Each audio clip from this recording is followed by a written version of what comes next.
തിരുവനന്തപുരം ആറ്റിങ്ങലിൽ വീട്ടിലെ പൂച്ചകൾ അണലിക്കുഞ്ഞുങ്ങളെ പിടികൂടി.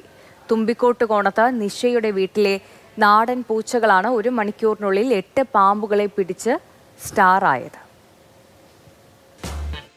നിഷയുടെ വീടിന് സമീപത്ത് കാടുകയറി കിടക്കുന്ന പുരയിടത്തിലാണ് പൂച്ചസാറിന്റെ ഷോ. ഇവിടെ കണ്ട ഒരു പുരയിടത്തിൽ നിന്ന് ഇറങ്ങി വന്ന അണലിക്കുഞ്ഞുങ്ങളെ നമ്മുടെ പൂച്ചസാറ് പാതി ഉയരാക്കിയിട്ട് കുറെ എണ്ണത്തിനെ കൊന്നു.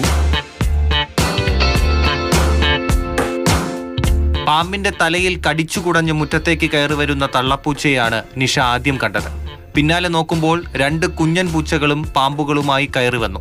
തിരികെ പോയ തള്ളപ്പൂച്ച വീണ്ടും പാമ്പിനെ പിടിച്ചുകൊണ്ടുവന്നപ്പോൾ നിഷ മറ്റുള്ളവരെ വിവരമറിയിച്ചു. പാമ്പുപിടുത്തക്കാരനായ വെഞ്ഞാറമൂട് സ്വദേശി രാജേഷ് എത്തി.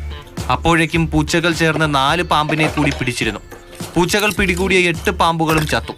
പുരയിടത്തിൽ അവശേഷിച്ച 3 പാമ്പിൻ കുഞ്ഞുങ്ങളെ രാജേഷ് ജീവനോടെ പിടികൂടി. പിന്നെ ഞാൻ അതിനകത്ത് കയറി ഒന്ന് പരിധിയൊക്കെ നോക്കിയപ്പോൾ എനിക്ക് 3 എണ്ണത്തിന് ജീവനോടെ കിട്ടി. വലിയ പാമ്പുണ്ടായിരുന്നു, വലിയ അണലി. അത് ആ കല്ലുകെട്ടിനിടയിലേക്ക് കയറിപ്പോയി. 40ഓളം കുഞ്ഞുങ്ങൾ അവിടെ ഉണ്ടാവാനുള്ള സാധ്യതയുണ്ട്. വീടിന് സമീപം അണലിക്കൂട്ടം കിടന്നിരുന്നതിന്റെ ഞെട്ടലിലാണ് നിഷയുടെ കുടുംബം. പാമ്പു ഭീഷണിയിൽ നിന്ന് രക്ഷിച്ച പൂച്ചകൾ ഇപ്പോൾ ഇവരുടെ ഓമനകളാണ്. മാതൃഭൂമി ന്യൂസ്, തിരുവനന്തപുരം.